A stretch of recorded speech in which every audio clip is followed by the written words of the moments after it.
ಸಾರಿಗೆ ನೌಕರರ ಮುಷ್ಕರವನ್ನ ಅನಿರ್ದಿಷ್ಟಾವಧಿಗೆ ಮುಂದೂಡಿಕೆ ಮಾಡಲಾಗಿದೆ.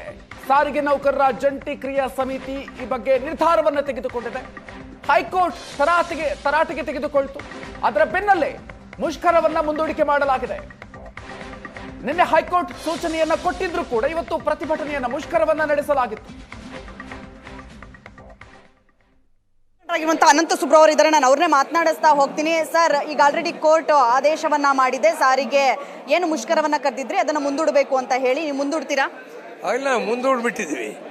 ನಮ್ಮ ವಕೀಲರು ಇವತ್ತು ಅಪಿಯರ್ ಆಗಿ ಕೋರ್ಟ್ಗೆ ವಕಾಲತ್ತು ಕೊಟ್ಟು ನಮ್ಮ ಸೈಡ್ ಆಫ್ ದಿ ಆರ್ಗ್ಯುಮೆಂಟ್ಸ್ ಏನೋ ಇಟ್ಟಿದ್ದಾರೆ.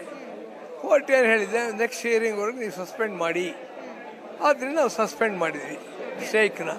ಸೊ ತಕ್ಷಣ ಕರೆ ಕೊಟ್ಟಿದ್ವಿ, ಸಾಧ್ಯವಷ್ಟು ಬೇಗ ಎಲ್ಲ ವರ್ಕರ್ಸು ಶಾಂತಿಯುತ ಕೆಲಸಕ್ಕೆ ಹೋಗಿ ಕೆಲಸ ಮಾಡಿ ರಿಪೋರ್ಟ್ ಮಾಡ್ಕೊಳ್ಳಿ ಅಂತ ಹೇಳಿದ್ವಿ. ಅದೇ ರೀತಿ ಅಧಿಕಾರಿಗಳು ಹೇಳಿದ್ವಿ, ಯಾವುದೇ ಸಮಸ್ಯೆಗಳನ್ನ ಕ್ರಿಯೇಟ್ ಮಾಡಬೇಡಿ, ವಿಕ್ಟಿಮೈಸೇಷನ್ ಅಂತದೆಲ್ಲ. ಇನ್ನು ಚೀಫ್ ಮಿನಿಸ್ಟರ್ಗೆ ತಮ್ಮ ಮೂಲಕ ನಾನು ಕೇಳ್ಕೊಳ್ಳೋದು, ಒಂದು ವಾತಾವರಣ ಸೃಷ್ಟಿಯಾಗಿದೆ, ಸ್ಟ್ರೈಕ್ ಸಸ್ಪೆಂಡ್ ಆಗಿದೆ, ಇದನ್ನು ಉಪಯೋಗಿಸ್ಕೊಂಡು ಸಮಸ್ಯೆಗಳನ್ನ ಬಗೆಹರಿಸಿ. ಸರ್, ಎಸ್ಮಾ ಜಾರಿಯಾಗಿದೆ. ಎಸ್ಮಾ ಜಾರಿಯಾದರೂ ಕೂಡ ಉಲ್ಲಂಘನೆ ಮಾಡಿ ಅವರು ಸ್ಟ್ರೈಕ್ ಅನ್ನ ಕರೆದಿದ್ದಾರೆ. ಅದರ ಜೊತೆಗೆ ಎಸ್ಮಾ ಕಾಯ್ದೆ ಅಡಿ 9 ಅಡಿ ಎಲ್ಲರನ್ನ ಕೂಡ ಬಂಧಿಸುವಂತಹ ಅಧಿಕಾರ ಸರ್ಕಾರಕ್ಕಿದೆ ಅಂತ ಹೇಳಿ ನಿದರ್ಶನ. ಇಲ್ಲ, ಅವ್ರಿಗೆ ಸೆಟ್ಲ್ ಮಾಡೋ ಅಧಿಕಾರ ಇದೆ. ಆ ಸೆಟ್ಲ್ ಮಾಡೋ ಅಧಿಕಾರ ಇಟ್ಕೊಂಡು ಡಿಮಾಂಡ್ ಸೆಟ್ಲ್ ಮಾಡಲಿ. ಎಸ್ಮಾದಲ್ಲಿ ಅಧಿಕಾರ ಅಂತ ನಮ್ಮನ್ನು ಒಳಗಡೆ ಹಾಕಿ ಯಾಕೆ ಜೈಲಲ್ಲಿ ಊಟ ಹಾಕ್ತೀರಾ? ಅಲ್ಲಿ ಇರೋ ಊಟ ಹಾಕಿದರೆ ಸಾಕು ನೀವು. ಇದು ಗಿಸ್ಮಾ ಅದೆಲ್ಲ ಹಾಗೆಲ್ಲ ಉಪಯೋಗಿಸೋಕ್ಕಾಗಲ್ಲ. ಅವರು ಇರುತ್ತೆ ಎಸ್ಮಾ. ಈಗ ಯಾರೆಲ್ಲ ಕೆಲಸಕ್ಕೆ ಹೋಗಿಲ್ಲ ಅಂತ ನೌಕರರಿಗೆ ಸಂಕಷ್ಟ ಆಯ್ತಾ ಇದು? ಆದರೆ ನಾವಿದ್ದೇವೆ, ಅವ್ರ ರಕ್ಷಣೆಗೆ ನಾವಿದ್ದೀವಿ. ಶ್ರೀರಕ್ಷೆ ಕೊಡ್ತದೆ ಈ ಜಾಯಿಂಟ್ ಆ್ಯಕ್ಷನ್ ಕಮಿಟಿ ಇರೋದು. ಮತ್ತು ನನಗನ್ಸೋದು ತೀರಾ ಅಷ್ಟೊಂದು ಅವಿವೇಕದಿಂದ ಮ್ಯಾನೇಜ್ಮೆಂಟ್ ಹೋಗುತ್ತೆ ಅಂತ ನನಗನ್ಸಿಲ್ಲ. ಯಾಕೆಂದರೆ ಒಂದು ದಿವಸದಲ್ಲಿ ಅವ್ರು ಸ್ಟ್ರೈಕೆ ಮುಗಿದೇ ಡ್ಯೂಟಿ ಮಾಡ್ತಿದ್ದಾರೆ. ಇದುವರೆಗೆ ಅವ್ರ ಕಂಪ್ಲೇಂಟ್ ನಾವು ಕೆಲಸ ಮಾಡೋದಂತ, ಕೆಲಸ ಮಾಡೋಕ್ಕೆ ಬಂದರೆ ಇವಾಗ ನಿಮ್ಗೆ ಕ್ರಮ ತಗತ್ತೀನಿ ಅಂತ ಹೇಳಿದರೆ ಏನು ಕ್ರಮ ತಗೋತಾರೆ ಅವರು?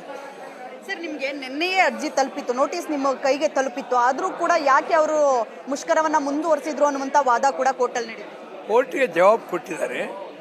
ಅದು ಜಾಯಿಂಟ್ ಆ್ಯಕ್ಷನ್ ಕಮಿಟಿಯ ಸ್ಟ್ರೈಕ್ ಕರೆ ಕೊಟ್ಟಿತ್ತು. ನನಗೆ ಮಾತ್ರ ನೋಟಿಸ್ ಬಂತು. ನಾನು ನಮ್ಮ ವಕೀಲರಿಗೆ ಕೊಟ್ಟೆ.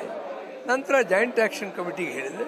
ವಕೀಲರ ಅಡ್ವೈಸ್ ಮೇಲೆ ಜಾಯಿಂಟ್ ಕಮಿಟಿ ಮುಂದೆ ಅದಿಟ್ಟು ಅಲ್ಲಿ ಚರ್ಚೆ ಮಾಡಿದ್ವಿ. ಅಷ್ಟೊತ್ತಿಗೆ ಹೈಕೋರ್ಟ್ ಆರ್ಡರ್ ಬಂತು ಅಂತಲೂ ಅವ್ರು ಹೇಳಿದರು. ಅದರ ಆಧಾರದ ಮೇಲೆ ಸಸ್ಪೆಂಡ್ ಮಾಡಿದ್ವಿ. ನಿಮ್ಮ ಮುಂದಿನ ನಡೆ ಯಾವ ರೀತಿಯಾಗಿರುತ್ತೆ ಸರ್? ಮುಂದಿನ ನಡೆ we expect government to behave properly with us. And government ನಮ್ಮನ್ನು ಕರೆದು ಮಾತುಕತೆ ಮಾಡಿ ಬೇಗ ಇತ್ಯರ್ಥ ಮಾಡಬೇಕು. ಯಾಕೆಂದರೆ ಈ ಸ್ಟ್ರೈಕನ್ನು ನಾವು ಮುಂದೆ ಹಾಕಿದರೂ ಕೂಡ ಕೈಗಾರಿಕಾ ಅಶಾಂತಿ ಇರ್ತದೆ. ಬೂದಿ ಮುಚ್ಚಿದ ಕೆಂಡ ಇದ್ದಾಗಿದೆ. ಇವಾಗ ಸ್ವಲ್ಪ ಗಾಳಿ ಬೀಸಿದರೆ ಆ ಕೆಂಡ ಮತ್ತೆ ಪ್ರಜ್ವಲಿಸುತ್ತೆ. ಅದಕ್ಕೆ ಅವಕಾಶ ಕೊಡಬೇಡಿ. ಈ ಸಂದರ್ಭ ಉಪಯೋಗಿಸ್ಕೊಂಡು ಸರ್ಕಾರ ನಮ್ಮ ಬೇಡಿಕೆಗಳನ್ನ ಈಡೇರಿಸಲಿ. ಮತ್ತು ಮುಖ್ಯಮಂತ್ರಿಗಳಿಗೆ ಯಾವ್ಯಾವ ಅಧಿಕಾರಿಗಳು ತಪ್ಪಾಗಿ ಗೈಡ್ ಮಾಡಿದ್ರು ಅಂಥ ಅಧಿಕಾರಿಗಳ ಮೇಲೆ ನೀವು ಕ್ರಮ ತಗೊಂಡು ನಮ್ಮ ಜೊತೆ ಮಾತಾಡಿ ಸೆಟ್ಲ್ ಮಾಡಿ. ಮುಷ್ಕರ ನೀವು ಮಾಡ್ತೀರಿ ಅಂದಾಗಲೇ ಸರ್ಕಾರ ನಿಮ್ಮ ಬೇಡಿಕೆ ಈಡೇರಿಸಲಿಲ್ಲ. 14 ತಿಂಗಳ ಅರಿಯರ್ಸ್ ಅನ್ನ ಕೊಡ್ತೀವಿ ಅಂತ ಹೇಳಿದ್ರು. ಆದರೆ ಈಗ ಮುಷ್ಕರವನ್ನ ಕೋರ್ಟೇ ಮುಂದೂಡಿರುವಂಥ ಕಾರಣಕ್ಕಾಗಿ ಈಗ ನಿಮ್ಮ ಬೇಡಿಕೆಗಳನ್ನು ಈಡೇರಿಕೆ ಮಾಡುತ್ತೆ ಅನ್ಸುತ್ತಾ? ಸರ್ಕಾರ ವಿವೇಕ ಇದ್ದರೆ ಮಾಡಬೇಕು, ಇಲ್ಲದೆ ಇದ್ದರೆ ಮತ್ತೆ ಸ್ಟ್ರೈಕ್ ಮಾಡಬೇಕಾಗುತ್ತೆ. ಅದರಿಂದ ಸದ್ಯಕ್ಕೆ ಆ ಸ್ಟ್ರೈಕ್ ಬಗ್ಗೆ ಬೇಡ. ಕೋರ್ಟು ಒಂದು ಕಾಮ ಹಾಕಿದೆ, ವಿ ಹ್ಯಾವ್ ಅಕ್ಸೆಪ್ಟೆಡ್ ಇಟ್. ಇವತ್ತಿಂದ ಡ್ಯೂಟಿ ಹೋಗ್ತಾರೆ. ಇವಾಗ ಈಗೇನಾದರೂ ಸಿಎಂ 14 ತಿಂಗಳಲ್ಲ 15 ತಿಂಗಳ ಅರಿಯರ್ಸ್ ನಿಮಗೆ ಕೊಡ್ತೀವಿ ಅಂದರೆ ನಿಮ್ಗೆ ಒಪ್ಕೋತೀರಾ? ನಿಮ್ಗೇನಾದ್ರು CM ಹೇಳಿದ್ರೆ ನನಗೆ ಹೇಳಿ ಅದನ್ನು.